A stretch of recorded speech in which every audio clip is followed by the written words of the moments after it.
Hey guys, it's 21 Maxwell here, and welcome to another edition of We Are Wrestling. The first edition since I got my brand new mic, which coincidentally is the exact same headset I had before, just my old one packed up after 2 years. So we're back in business, we're running one show behind because of obviously to miss out on Friday, but get this show recorded during the Chelsea game and it should go live hopefully by the end of the Chelsea game. So this is obviously our event, Running Wild Brothers. We're aiming to put on a good show because this is going to be our last event before the WrestleMania type event, which will be next month. So hopefully we can put on a very good show, a very enjoyable show, and hopefully we get a good rating. Where we're booking the show, I think I made it the Sir Matt Busby Centre, yep. So we'll go with that, and hopefully guys you can enjoy a show that hopefully puts us in a good position before we get into our second year as a company. Now some of the promos, I did actually go and sit and watch promos by the wrestlers, so I'm hoping they're quite close to the characters, but you can never tell. But as I say, most of all guys, just enjoy. If it's your cup of tea, it's your cup of tea. If it's not, I'll try to get better. But thanks for watching as always guys, here we go. So we are here, there's 1,077 people in attendance at the Sir Matt Busby Centre. We start the show with a highlight package that shows the feuds going into tonight's event. We then cut to our announce team for this evening, which is Mad Braddocks and Billy fucking Kirkwood. Billy Kirkwood said, "Hello all you handsome bastards, and welcome to We Are Wrestling Running Wild Brothers, where I am joined today by our general manager, Mad Braddocks. How you doing, man?" Mad Braddocks says, well, Billy, you are the cockiest prick in We Are Wrestling, but it's good to be here, and hopefully we can put on a hell of a show for you all today. And what a better main event than with our 4 top elite superstars in We Are Wrestling gunning for the main prize, the WAW Heavyweight Championship. Billy Kirkwood then says, "That's right, the big bastard Dave Mastiff, the villain Marty Skirrell, the ever dangerous Mickey Whiplash, and of course Stevenson's finest Grado all compete for our biggest prize." And Braddocks ends it with, "All this plus much more. So enjoy what is a treat from the world's greatest general manager." So D-38, a decent start to the show. Hopefully the first of many decent segments. Our opening contest in a match that had some average crowd reaction and some decent in-ring action. We had Damien O'Connor defeat Robbie Solar and Noam Dar, when Bram defeated Robbie Solar by pinfall with a Velvet Noise following interference from Sha Samuels. A D-38 again, so it's okay, it's pretty decent. Damien O'Connor was really off his game. Bram is improving in his performance skills. And if we look here, just a lot of inconsistencies and poor gimmicks, but overall decent for our mid-card athletes at the moment.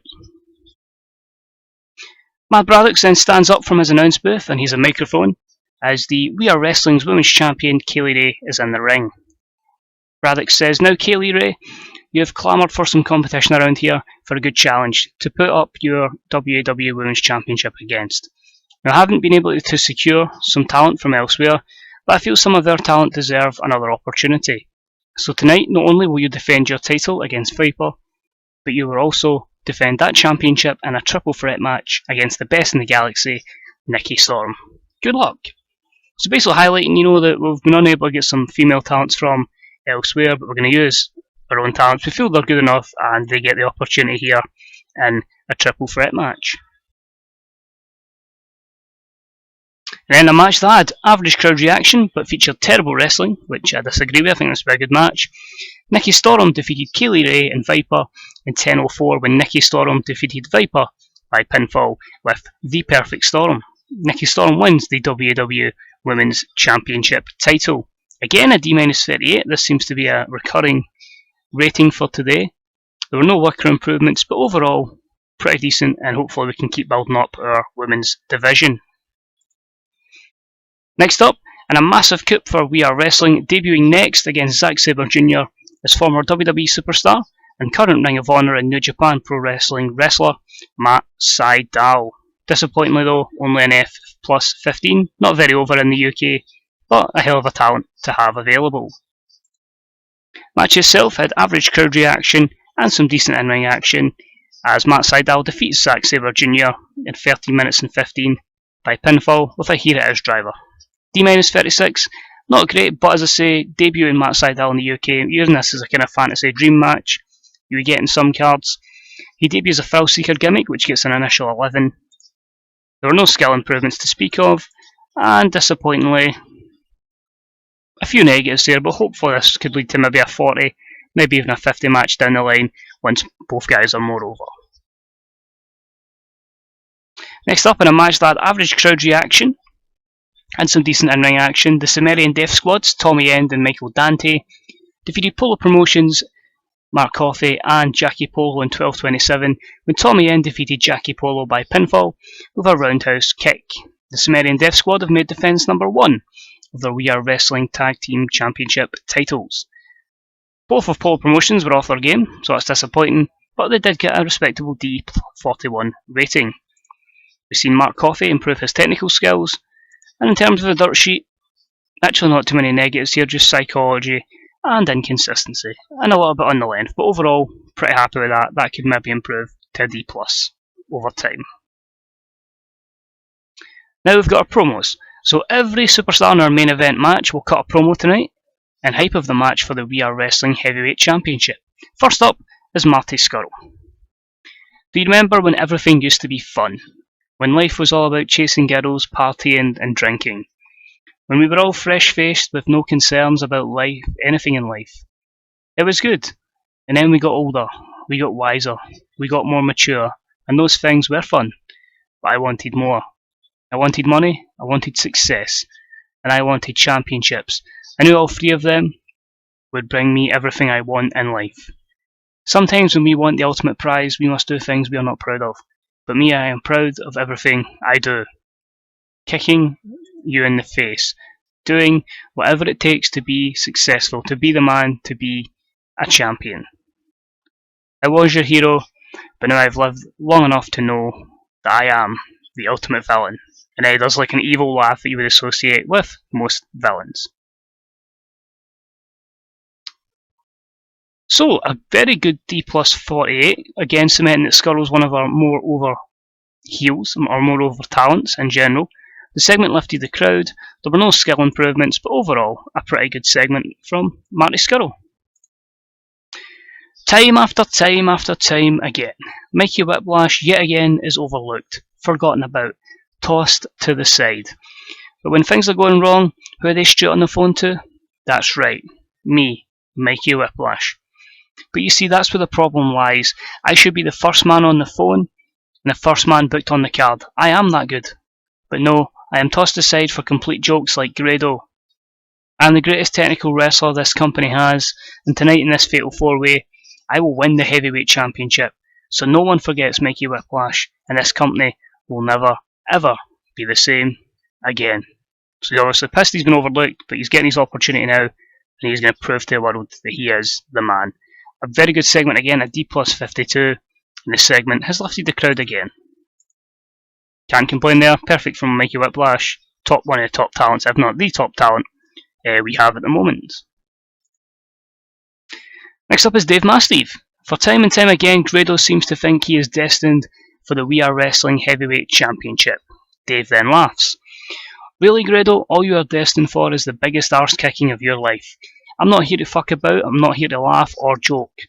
Sure, I'm here for a good time, but our definition of a good time are complete polar opposites. I take pride, I take enjoyment out of beating people up, rendering their bodies motionless. So Grado, this has been a long time coming. This will be the single biggest beatdown of your life. This will make you reconsider your career path. So be afraid, because this bastard is going to break you. And as for the other two, Whiplash, Scurll, just stay the fuck out of my way, because no one can stand in the way of my destruction. So he's a pissed off giant, is Dave Mastiff, and it is a D41. He is ready to wreak havoc in this main event. And last but not least is Grado. Tonight is my night. Tonight is the night that Grado, that fat lad for Stevenson, finally achieves his dream of becoming the We Are Wrestling Heavyweight Champion. Now I've had to overcome every obstacle that's been put in front of me by our general manager, Mad Braddocks, and tonight is another massive one. With Whiplash, Scurll and Mastiff, it's not going to be easy, but I truly believe I belong here. I truly believe this is my time, my moment, my opportunity that I have to seize tonight. Tonight we see the full evolution of Grado.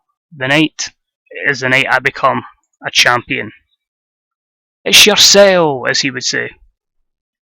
At D46, the segment lifted the crowd. Grado's pumped and ready for the main event. The question is it going to be Grado's time? And about to feature a good crowd and some decent action, Mikey Whiplash defeats Grado, Marty Scurll and Dave Mastiff in 2029, when Mikey Whiplash defeated Marty Scurll by pinfall with a cradle brainbuster. Mikey Whiplash wins the We Are Wrestling Heavyweight Championship title. Delighted to say this brought a C-56, it lifted the crowd, and Grado's title chase storyline advances yet again. Dave Mastiff is improving in performance skills, which is really good to see. Overall, only negatives were Grado's psychology, chemistry, and a poor gimmick at Marty Scurll, and a C-56 is a good main event for the company. It's all over, and we have a new We Are Wrestling Heavyweight Champion. Ladies and gentlemen, Mikey Whiplash has done it, and Justin No More, he gets the free count on Marty Scurll, just as Grado was dragging himself back in the ring from the apron. Our senior referee, Thomas Cairns, hands over the title to Whiplash, who struggles to get to his feet after a grueling match. He grabs the title, and Grado moves in to the ring to offer him a hand to help him up. Whiplash looks at him, but backs off and slides under the bottom rope with his belt. He turns back from the outside, and he flips Grado off. What does this mean going forward? So a C-57, a bit of tension between Grado and Mikey Whiplash to end the show. It lifts the crowd again, but a C-57, that'll be one of our higher ratings. And overall, it leaves us in a little cliffhanger. So we finish up with a D+53. Most importantly, that is a positive, and it increases our popularity in Scotland, so we'll just do a quick speech, which I think you've got to go for. I think we'll go with Mastiff, I think we'll go with Whiplash, and I think we'll go with Grado. Just saying to everybody, good example, and complimented on good performances. So Dave Mastiff was pleased, Whiplash was pleased, as was Grado. So overall, a very decent show, a very happy show. Good rating, I'm happy with it, positive with it. And the fact is that we're coming up on our 1 year anniversary. Hopefully we can start pushing on. We should be closing in shortly on 9 days, maybe we can look at new TV shows. I don't know how long we've got left. 5 episodes and We Are Wrestling Our Time, so we can possibly look at changing our network as well. We'll see what options there is. Prestige at 19 now, Momentum's at 14, we're slowly but surely gaining. It's really need to see what happens going forward, and Bram thinks he should get a better push. So we'll quickly give Bram that push. So I think that'll be him going from mid-carder to upper mid-card, yep. Let's say we'll build towards our 1 year anniversary show. I don't know if I've got that booked in already. Let you know just now, schedule. So it's not a big in for November, but that'll be, as I say, our WrestleMania type show. I need to think of a name of it, but overall we'll work towards that, and hopefully we can have a good show. But most importantly, guys, thank you for watching. As I say, apologies for the delay of no episode on Friday. As I say, the mic went and we are back in business, so hopefully we'll be right back on schedule and another episode this Friday. So thanks for watching, guys. I appreciate it. If you enjoyed it, stick the old thumbs up. If you get any comments, leave them in the comments section. And remember, we are potentially just 2 months away from TW 2016. But thanks for watching, guys. See you all real soon. Bye-bye.